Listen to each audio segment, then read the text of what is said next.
Assalamualaikum warahmatullahi wabarakatuh. Perkenalkan, nama saya Syafira Damalia. Saya dari kelas 1 KPIE, NIM 2341101012181.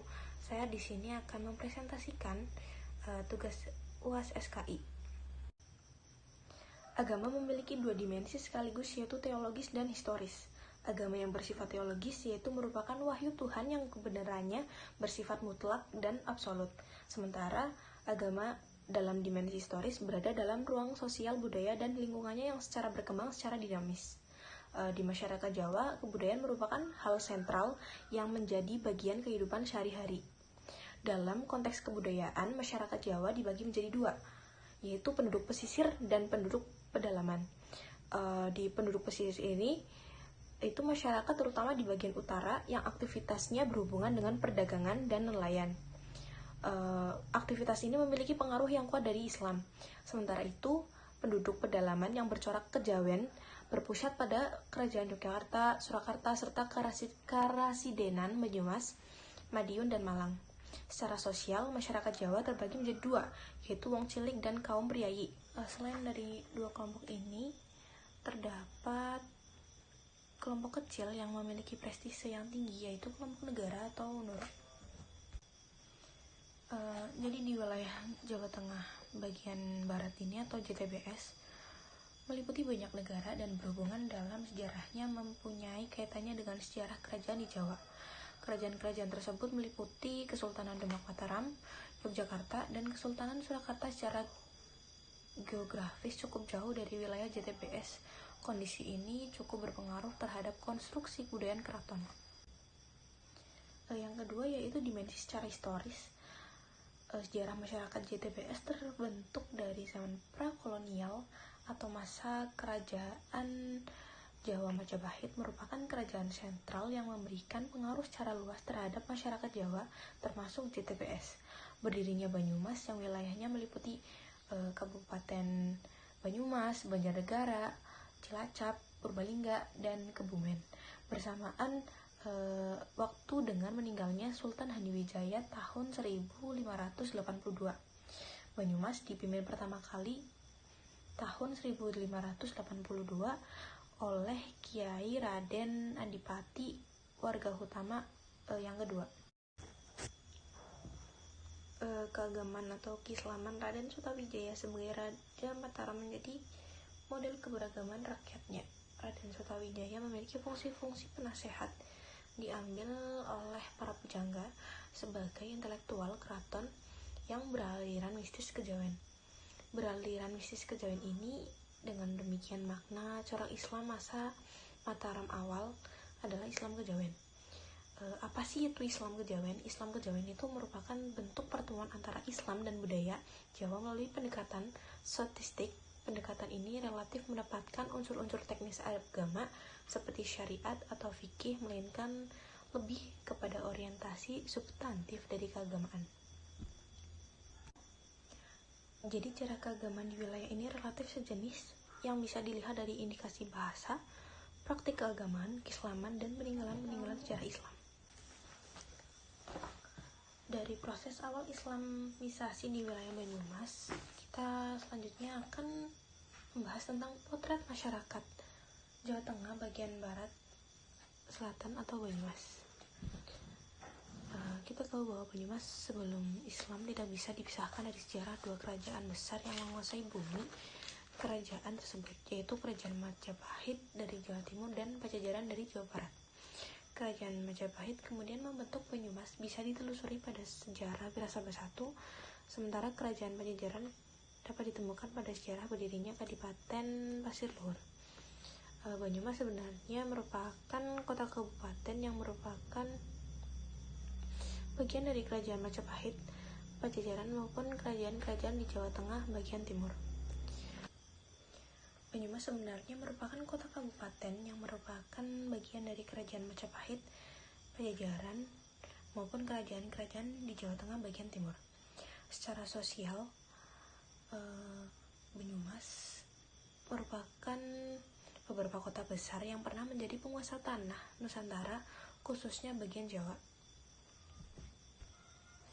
Selanjutnya itu dalam struktur sosial di daerah, masyarakat Banyumasan justru menampilkan karakteristik yang unik, diantaranya yaitu coak atau berbicara dengan suara keras. Yang kedua adalah bloak, berbicara dengan berlagak serius, apa adanya dan humoris. Yang ketiga adalah dablongan, yaitu seenaknya sendiri kalau mengkritik atau berkelakaan. Yang keempat yaitu ajiban. Ajiban ini yaitu bereaksi secara spontan melalui ucapan jika hajatannya terpenuhi. Yang kelima ada dopos, yaitu berebut bicara saat mengeluarkan ide. Yang keenam ada bayol atau bergurau. Yang terakhir atau yang ketujuh mendopok atau omong-omongan mengeluarkan unek-unek. Yang selanjutnya itu kehidupan ekonomi masyarakat.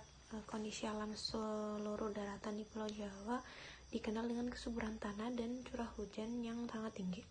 Di dalam Pulau Jawa mampu mengembangkan budaya pertanian lahan basah dengan hasil pertanian yang unik antara satu desa dengan daerah yang lainnya. Dalam perekonomian masyarakat Jawa termasuk Banyumas sedikitnya mengalami perkembangan ketika memasuki abad keempat, di mana kerajaan-kerajaan tersebut yang paling besar di Jawa seperti Tarumanegara Mataram mulai membuka jalur perdagangan dengan negara-negara lain di kawasan Asia seperti India dan Cina. Dilihat dari potret masyarakat Jawa Tengah, selanjutnya kita akan membahas dari Islam di Jawa Tengah bagian selatan atau bagian Banyumas pada dewasa ini atau masa kini. Di era saat ini banyak terdapat klaim kontradiktif yang dibuat atas nama Islam. Gerakan verifikasi atau pemurnian Islam menjadi fenomena yang terus bergulir dalam sejarah peradaban Islam di berbagai negara termasuk Indonesia. Dalam hal ini ditemukan pada gerakan Puritanisme yang lahir sebagai paham baru dipelopori gerakan Wahabi pada abad ke-18 dan Salafi pada akhir abad ke-19. Puritan menurut Karen Armstrong merupakan agama yang diyakini oleh sekelompok orang yang sangat teguh berpegang pada peraturan-peraturan berdasarkan interpretasi harfiah murni yang bersumber dari kitab suci dan tradisi Islam dan masa-masa awal. Di dalam sistem budaya kelompok sosial Islam berusaha menjauhkan tradisi sinkretis yang mengandung tahayul, khurafat, dan bid'ah seperti selamatan, ziarah, tahlilan, metik, tedun, wayangan, golek dina, sesaji, ngalap berkah, cari dukun, dan sebagainya. Semangat purifikasi tidak hanya terbentuk pergulatan ide dan gagasan, tetapi telah berwujud gerakan. Jadi di Indonesia beberapa pergerakan dakwah Islam di luar negeri mulai bermunculan, diantaranya seperti Ikhwanul Muslimin, yang kedua ada Majelis Mujahidin Indonesia, yang ketiga ada Hizbut Tahrir Indonesia, yang keempat ada Front Pembela Islam, yang kelima ada Laskar Jihad, yang keenam ada Jamaah Salafi. Jadi Islam Puritan sering dianggap tidak mempertimbangkan proses asimilasi dan akulturasi adat dan kepercayaan setempat. Jadi berdasarkan pengamatan penelitian terdapat dua organisasi keislaman yang menjadi berkembangnya Puritan di wilayah ini adalah Majelis Tafsir Al-Quran dan Al-Irsyad. Selanjutnya yaitu tren Islam modera di Indonesia merupakan negerinya kaum muslim modera. Demikian diungkapkan Abdurrahman Wahid sejak masa pasca Soeharto. Indonesia sebagai negara muslim terbesar dan negara demokrasi setelah India dan Amerika.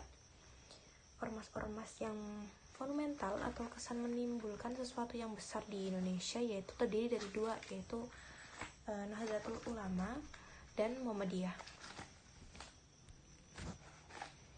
Dengan demikian, Islam modera dalam konteks keindonesiaan adalah Islam yang menyejukkan, bukan ekstrem atau radikal, anti terhadap kekerasan dan tidak menempuh garis keras di dalam mengimplementasikan keberislamannya. Islam modern ini ditandai dengan beberapa karakteristik, yaitu yang pertama ada berperilaku normal, di dalam mengimplementasikan ajaran agar menghindari kekerasan. Yang kedua ada toleransi terhadap perbedaan pendapat. Yang ketiga ada prioritas dialog. Yang keempat ada berpikir rasional berdasarkan wahyu. Yang terakhir atau yang kelima yaitu menafsirkan teks sejarah akan tekstual dan menggunakan istilah di dalam menafsirkan apa yang termaktub di dalam Al-Quran atau Sunnah. Sekian dari saya, kurang lebihnya mohon maaf. Wassalamualaikum warahmatullahi wabarakatuh.